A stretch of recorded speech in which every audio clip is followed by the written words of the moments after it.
on Zingo TV channel 250 for another year. Please remember to download the Zingo TV app at the respective app stores for iOS and Android devices.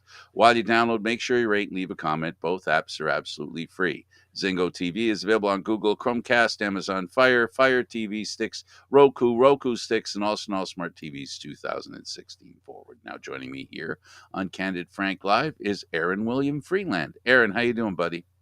Doing all right, Frank. How are you? Good. So I guess the first and most important question is, have you broken any of your New Year's resolutions yet? Actually, not quite, which is surprising, but no. I've actually managed to be good in the past 18 hours. We'll see where the next 4 or 5 leads us, but for now, doing okay. I broke a half a dozen already. Oh, this is what happens when you set the bar too high for yourself. I didn't think it was too high. I thought it was pretty much at ankle height. I didn't realize how tough it was to make promises to yourself and to Oh, keep them. And that's the hairy part, is that, all kidding aside, I don't make New Year's resolutions because I can't keep them. So I don't bother. I mean, why bother? It's a great idea for some people who have, bucket lists, task lists, honey-do lists, every other list that there is out there. We all try as hard as we can to maintain them. I just got tired of doing it. you know what? I'm getting to that point where I'm starting to realize any resolutions I make for myself, I'm probably not keeping anyways. So, And the I think the underlying issue, as it is in life, I referred to it as basically, maybe, I guess, high expectations. You referred to the higher bar. I think the issue is that we need to be a little more satisfied with who we are. you know, I think sometimes we as people, and this doesn't, and I'm not just talking about I for myself, I mean, I looking at other people, we raise the bar a little too high for people in different ways. In some ways, we raise the bar too high because, unfortunately, some people just don't get it. You're not going to get them to follow along. And then, of course, you've got people who just don't care, and so, and I can go on, and I'm sure I could. The point being that a lot of times we do things and we hope things happen with people, um, that make our lives better. And I think sometimes we don't realize how good our lives are. very often we make the mistake of believing that our lives are worse off than we are because we're conditioned to believe that we don't deserve good things Hmm. and that we aren't able to have good things. And I think for a lot of people, that's a stumbling block. And that's a lot of the reason why a lot of people make New Year's resolutions too, is because they don't know how to be happy or satisfied within themselves. So if you've Absolutely. reached the stage where you're no longer making resolutions, I think you've reached that point, Frank. Either that or, your field of F's is barren. I don't make, I don't, I don't make official resolutions. What ends up happening, it's like, um, well, it's like gift giving, right? There's no reason to keep it just to Christmas. You can be generous outside Christmas with other people, with yourself, and also giving, right? Why only do it on Christmas Eve or Christmas Day if you're a Christian? You could do it other times as well. So I guess it's kind of a theme that I think, we've lost a little bit. I think by me saying that is actually the problem. I think, I don't know, maybe I'm getting too I don't know, mentally introspective. I think just a tad too much. Um anyway, so how was your Christmas? Christmas was good. It was quiet. We spent Christmas Day with the family, had a nice dinner, opened gifts, and all that sort of fun stuff. And met the parents and my brother and relatives for the Marlies game at Scotiabank Arena on the 26th. It's sort of becoming an annual tradition now. We go to the Boxing Day game as a family. Oh, As if we cool. haven't already spent enough time together over Christmas, we'll extend that the next day. Well, it affords you an opportunity to be distracted from each other while you're together, This is very true. right? So, it's I like that. That's a very loose, easygoing commitment. Yeah, it's one of those things that's very easy to do. It's an activity that all of us enjoy, so there's no pressure there. And at the end of the day, we all go our separate ways. We can say we spent a decent amount of time with family over the holidays, and we feel like our familial obligations have been fulfilled. The most important question I need to ask is, are we all Marley fans? Um, we try not to place restrictions on who Oh, can I actually see. come or not. I see. Uh, you know, There's no cheering. oh, there's cheering from those Oh, of there's us who are cheering? Marley Oh, fans. It okay. all depends on Alright. their opponent. Oh, okay, so there's more cheering depending on who it is. Exactly. Yeah, gotcha. Okay. Alright, well, let's talk about more, more in regards to change being good. The Argos have didn't make a change, they signed somebody they had and they wanna keep. So Calvert played 17 games for the Boatmen in 2022, as well as the Eastern Final and Grey Cup. He got 6 special teams tackles while transitioning from linebacker to fullback halfway through the season. He's from London, which is awesome, and just glad to see that he's been sticking around with that. But yeah, he's played 51 games in the CFL and chipped in with 19 special teams tackles and 1 forced fumble. So glad to see him back in the blue and white. He was enjoyable to watch last season, and it'll be fun to watch in the season upcoming. And new is a good idea too. They signed a receiver in Aaron Parker. This is true as well. Parker signed with the Cowboys as an undrafted free agent in 2020 before moving to Carolina, where he played 1 game for the Panthers in 2021. He was released by the Panthers in May of 2022 and signed with the Kansas City Chiefs in June. Obviously, he's with the Argonauts. We'll have to see how Ron does. Kendall Watson joined the Riders. Uh, How do you feel about that, Frank? You seem to have some misgivings. no, it's a good move. Christmas I, generosity, it's still there. It's hanging by a thread.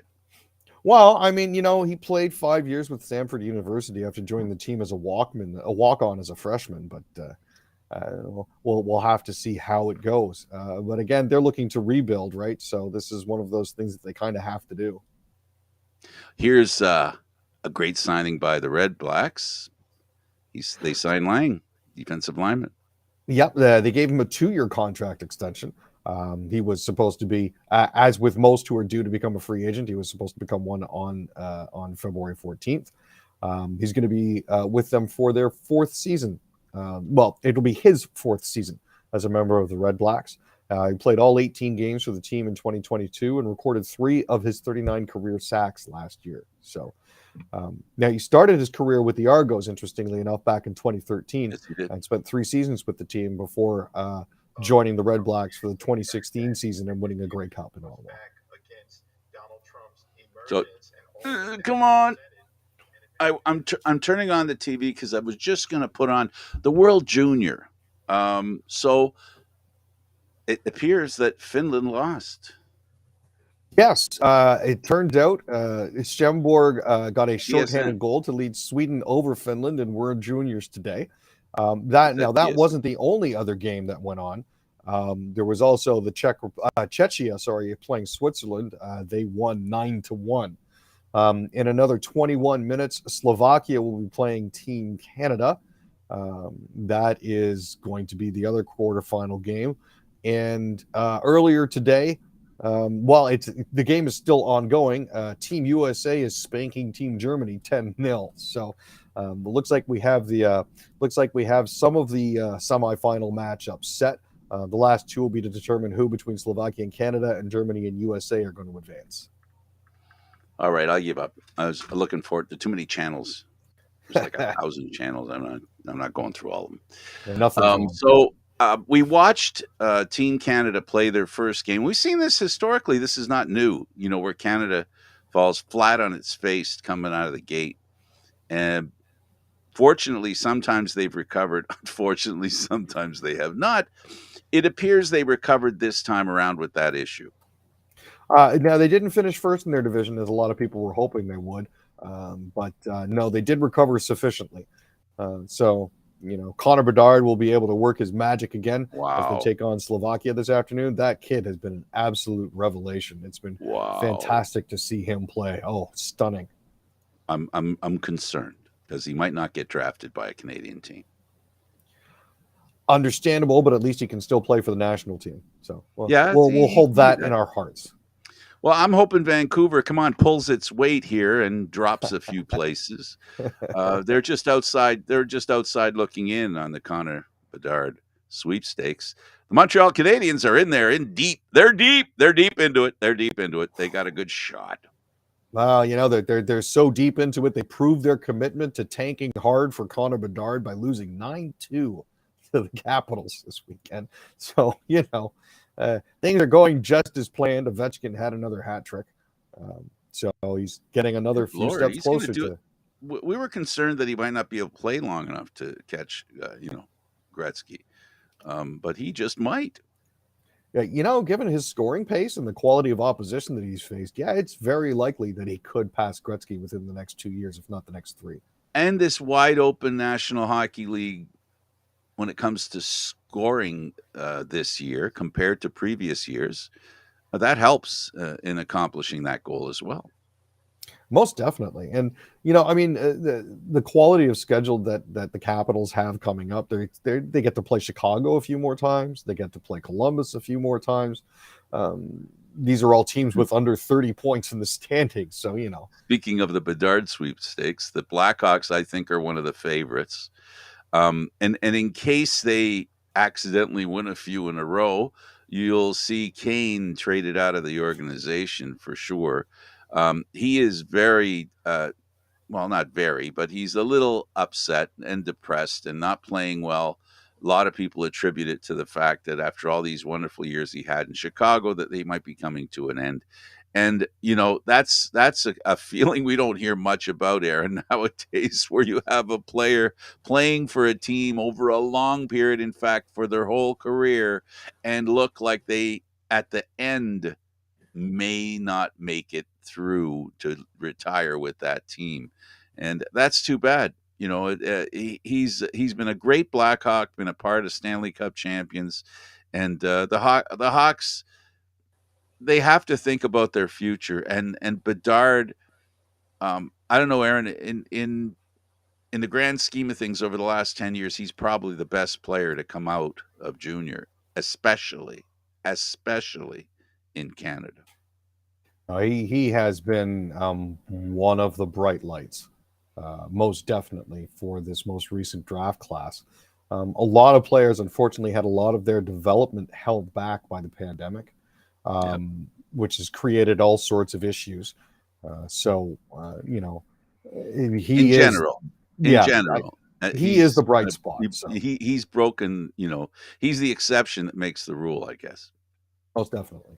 Yeah. All right. Let's talk about the National Hockey League playing at Fenway. Yeah, so this is their 14th annual Winter Classic, and it's the Boston Bruins versus the Pittsburgh Penguins. So they've redone Fenway Park for the game. It absolutely looked fantastic. The Bruins showed up to the park wearing the old Boston Red Sox uniform, so that was pretty cool.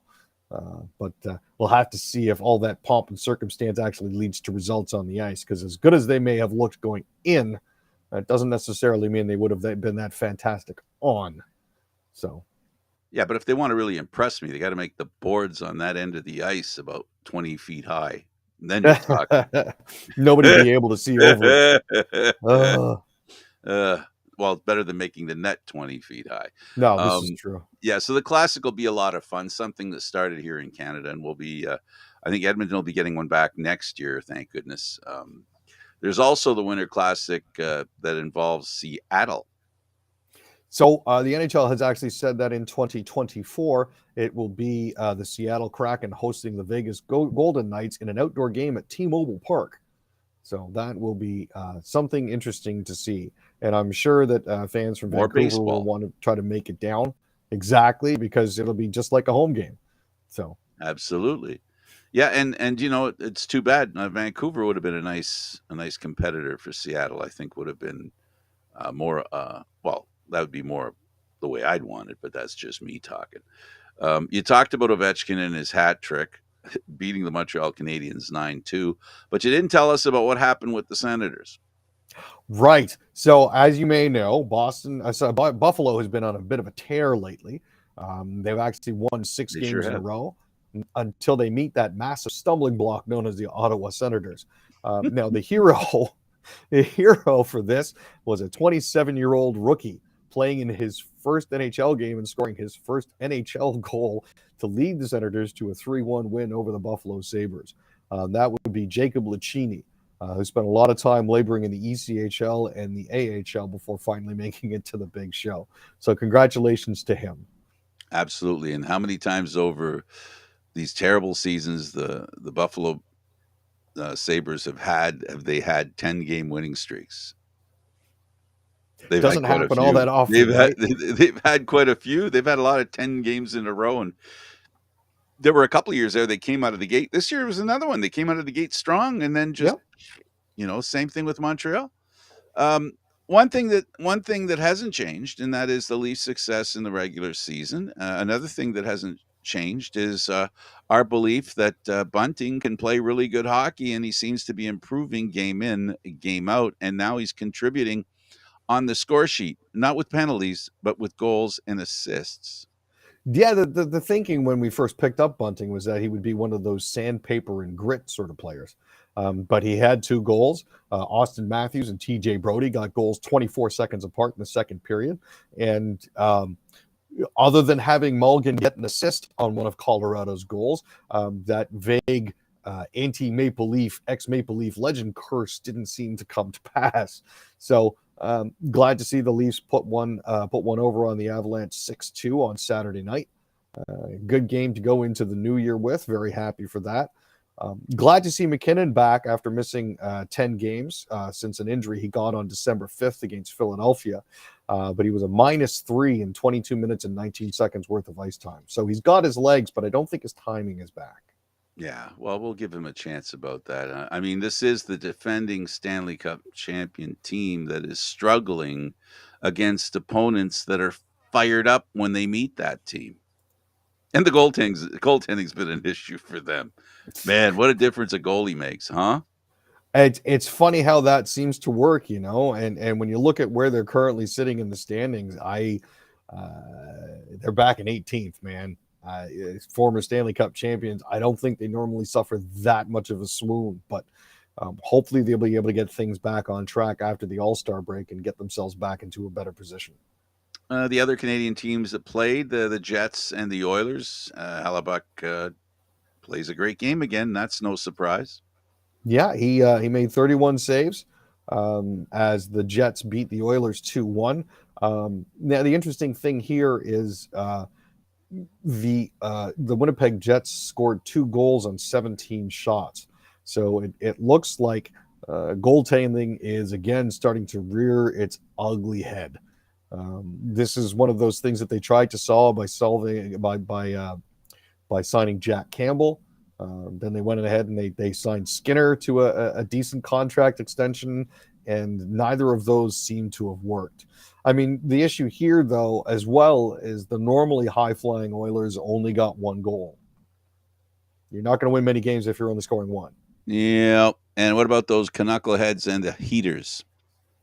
Oh, dude, it's you know what? Mackenzie Weegar finally got his first goal as a Flame.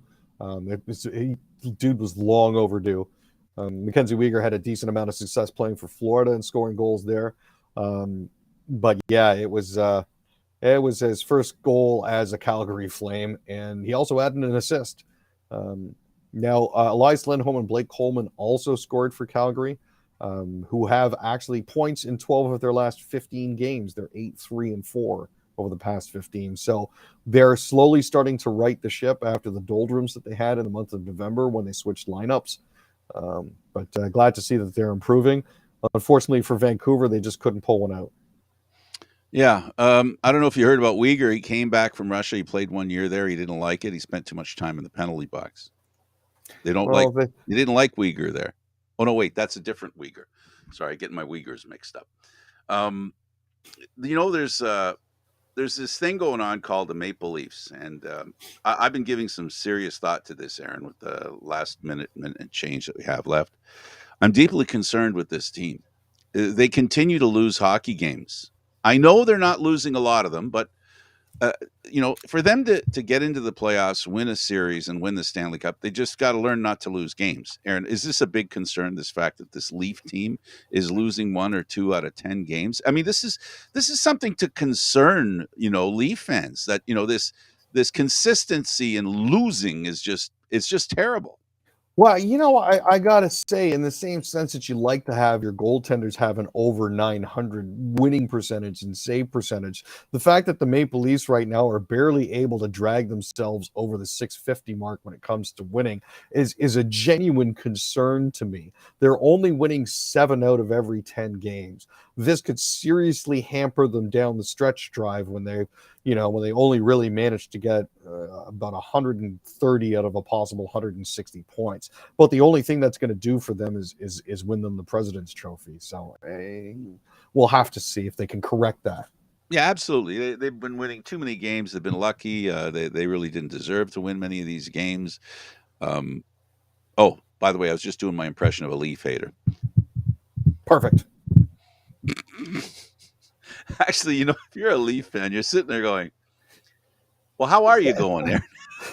How is it going for you?" You know what I mean? Like, this is really Uh, good. I don't know.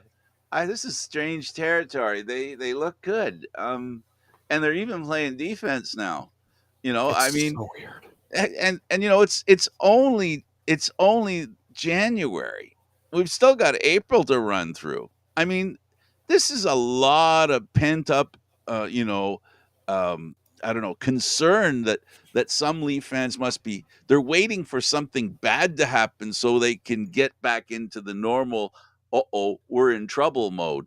Is it possible that this Leaf team, with a general manager who, like his star player, Austin Matthews, chose or was given the position to bet on himself, as Austin Matthews did? People are concerned that he's going to leave Toronto. He could very well leave Toronto. But I got to say this: the one thing under Dubas that has been consistent, and especially with the coach, is they've been a 600 plus team every year. They've been an entertaining, winning team during the season. I get it. They didn't win a series yet in the playoffs. That's not good. That's not good. They really need to fix that, Aaron. But the adventure getting there for Leaf fans and for people who buy tickets and go to cheer for their team, and more often than not, much more often than not, they win rather than lose, is not a bad thing to be known for. No, no, it's not a bad thing at all. So for you people that hate the Maple Leafs, you got more reason to hate them because they keep winning. All right, he's Aaron William Freeland. He's unabashed Leaf lover. I sit here and I amuse myself watching as things go by. Thanks for watching, everybody. I really appreciate you all being here, and it's really important that I think it's really important that we have a really good year, and I think we will. Um, you know, I gave my girlfriend the two in the 2023 at the party we had, and I posted a picture of it, and I say this: two had a rough year. Let's see what three can do. Perfect. All right. He's Aaron William Freeland. I'm Candid Frank Stanisci. Thank you for watching Candid Frank live, Aaron, Mondays, Wednesdays, and Fridays at 6 p.m. Eastern Standard Time. This show can also be heard on the Spanglish World Radio Network. For Candid Frank Live, other news and entertainment we offer, please check out Spanglish World. Watch it, hear it, read it, download it, and live it. Ciao for now.